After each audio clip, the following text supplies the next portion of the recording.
ये कविता है देवी प्रसाद मिश्र की। इसका शीर्षक है वे मुसलमान थे। कहते हैं वो विपत्ति की तरह आए, कहते हैं वे प्रदूषण की तरह फैले, वे व्याधि थे।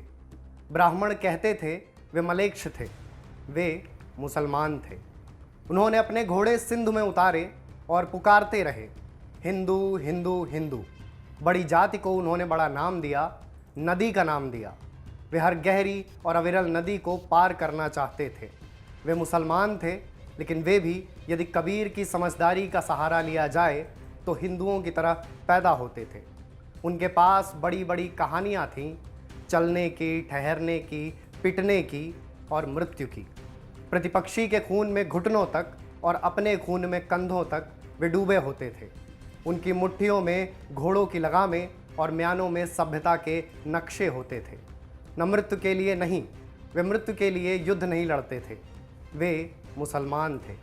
ये फारस से आए, तुरान से आए, समरकंद, फरगना, सीस्तान से आए, तुर्किस्तान से आए, वे बहुत दूर से आए। फिर भी वे पृथ्वी के ही कुछ हिस्सों से आए।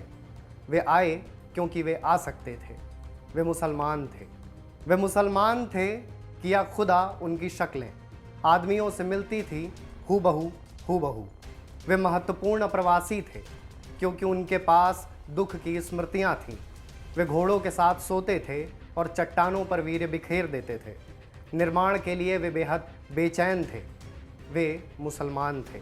यदि सच को सच की तरह कहा जा सकता है तो सच को सच की तरह सुना जाना चाहिए कि वे प्रायः इस तरह होते थे कि प्रायः पता ही नहीं लगता था कि वे मुसलमान थे या नहीं थे। वे मुसलमान थे। वे न होते तो लखनऊ न होता, आधा इलाहाबाद न होता, महराबें न होती, गुंबद न होता, आदाब न होता, मीर मखदूम मोमिद न होते, शबाना न होती। वे न होते तो उपमहाद्वीप के संगीत को सुनने वाला खुसरो न होता। वे न होते तो पूरे देश के गुस्से से बेचैन होने वाला कबीर न होता। वे न होते तो भारतीय उपमहाद्वीप के दुख को कहने वाला गालिब न होता। मुसलमान न होते तो 1857 न होता। वे थे तो चचा हसन थे। वे थे तो पतंगों से रंगीन होते आसमां थे। वे मुसलमान थे। वे मुसलमान थे और हिंदुस्तान में थे और उनके रिश्तेदार पाकिस्तान में थे। वे सोचते थे कि काश वे एक बार पाकिस्तान जा सकते। वे सोचते थे और सोचकर डरते थे। इमरान खान को देखकर वे खुश होते थे। वे खुश होते थे और खुश होकर डरते थे। वे जितना पीएसी के सिपाही से डरते थे उतना ही राम से वे मुरादाबाद से डरते थे। वे मेरठ से डरते थे, वे भागलपुर से डरते थे। वे अकड़ते थे लेकिन डरते थे। वे पवित्र रंगों से डरते थे, ये मुसलमान होने से डरते थे। वे फिलिस्तीनी नहीं थे लेकिन अपने घर को लेकर घर में, देश को लेकर देश में, खुद को लेकर आश्वस्त नहीं थे। वे उखड़ा उखड़ा राग द्वेष थे। वे मुसलमान थे। वे कपड़े बुनते थे, वे कपड़े सिलते थे, वे ताले बनाते थे, वे बक्से बनाते थे। उनके श्रम की आवाज़ें पूरे शहर में गूंजती रहती थीं। वे शहर के बाहर रहते थे। वे मुसलमान थे लेकिन दमिश्क उनका शहर नहीं था। वे मुसलमान थे, अरब का पेट्रोल उनका नहीं था। वे दजला का नहीं, यमुना का पानी पीते थे। वे मुसलमान थे। वे मुसलमान थे इसलिए बच के निकलते थे। वे मुसलमान थे इसलिए कुछ कहते थे तो हिचकते थे। देश के ज़्यादातर अखबार ये कहते थे कि मुसलमान के कारण ही कर्फ्यू लगते हैं। कर्फ्यू लगते थे और एक के बाद दूसरे हादसे की खबरें आती थीं। उनकी औरतें बिना दहाड़ मारे पछाड़े खाती थीं। बच्चे दीवारों से चिपके रहते थे। वे मुसलमान थे। वे मुसलमान थे इसलिए जंग लगे तालों की तरह वे खुलते नहीं थे। वे अगर 5 बार नमाज पढ़ते थे तो उससे कई गुना ज़्यादा बार सिर पटकते थे। वे मुसलमान थे।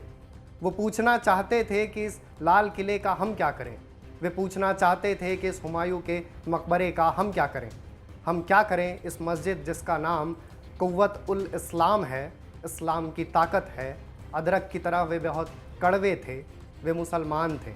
वे सोचते थे कि कहीं और चले जाएं लेकिन नहीं जा सकते थे। वे सोचते थे यहीं रह जाएं, वे रह नहीं सकते थे। वे आधा जिबह बकरे की तरह तकलीफ़ के झटके महसूस करते थे। वे मुसलमान थे। तूफ़ान में फंसे जहाज़ के मुसाफिरों की तरह एक दूसरे को भींचे रहते थे।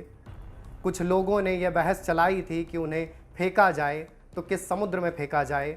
बहस यह थी कि उन्हें धकेला जाए तो किस पहाड़ से धकेला जाए। वे मुसलमान थे लेकिन वे चींटियां नहीं थे। वे मुसलमान थे, वे चूजे नहीं थे। सावधान, सिंधु के दक्षिण में सैकड़ों सालों की नागरिकता के बाद मिट्टी के ढेले नहीं थे। वे चट्टान और ऊन की तरह सच थे। वे सिंधु और हिंदुकुश की तरह सच थे। सच को जिस तरह भी समझा जा सकता हो उस तरह वे सच थे। वे सभ्यता का अनिवार्य नियम थे। वे मुसलमान थे, अफवाह नहीं थे। वे मुसलमान थे, वे मुसलमान थे, वे मुसलमान थे।